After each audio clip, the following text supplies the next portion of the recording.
I meant to post this. This prisoner was on the run since September 1st.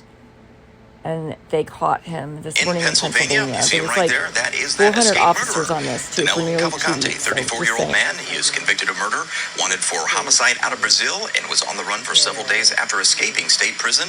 You see right there, police throwing him in the back of that vehicle. He is now captured and off the streets. And earlier we saw them doing kind of a photo op with him, just celebrating their capture. And I said something about he didn't appear to be injured, but just a bit ago they zoomed in on him, and you could actually see the top of his head was bleeding. So not sure what went on there, but this just happened in about the past, I'd say 10 to 15 minutes or so. Actually, you can see him right there sitting on the side or inside that vehicle there. So look at the sheer amount of police it took to make this happen. This was a huge search. It went on for about 2 weeks. And that 34-year-old man, again, that being Danilo Cavalcante, is now in cuffs once again, back in custody and off the streets. And a lot of people in Pennsylvania, in the Chester County area, can rest easy tonight, knowing he won't be on the prowl. Now, he made his way into onto people's property. He was captured by some trail cameras, I believe. Actually got into somebody's garage and ended up getting a .22 caliber rifle. Looks like right now they're cutting his shirt off, might be looking to see if he's got any wounds or anything of that nature, kind of inspecting him before they take him back off to jail.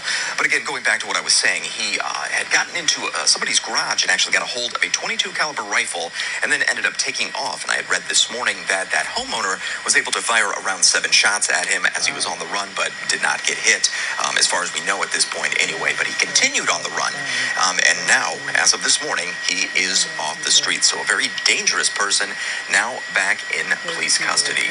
So I want to go back to a post I was looking at here. So it was 8:25 this morning when the Pennsylvania State Police posted this to their Twitter, just saying a press conference announcing the details of the capture of Danilo Cavalcante is scheduled for 9:30 a.m. at the Pomar Lynn Fire Company, firehouse there in Kennett Square, Pennsylvania, if you're familiar with that area.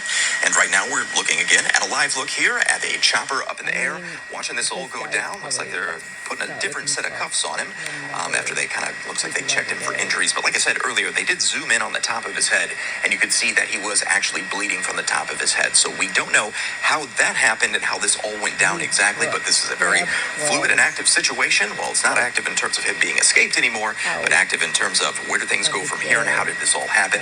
Trying to learn a lot of that information, which I would imagine we will learn at 9:30 a.m. this morning. So in that press conference... Oh, I do have to say that the wound on his head was actually because they released a dog. So the dog actually captured him, which is kind of ironic considering they had over 400 officers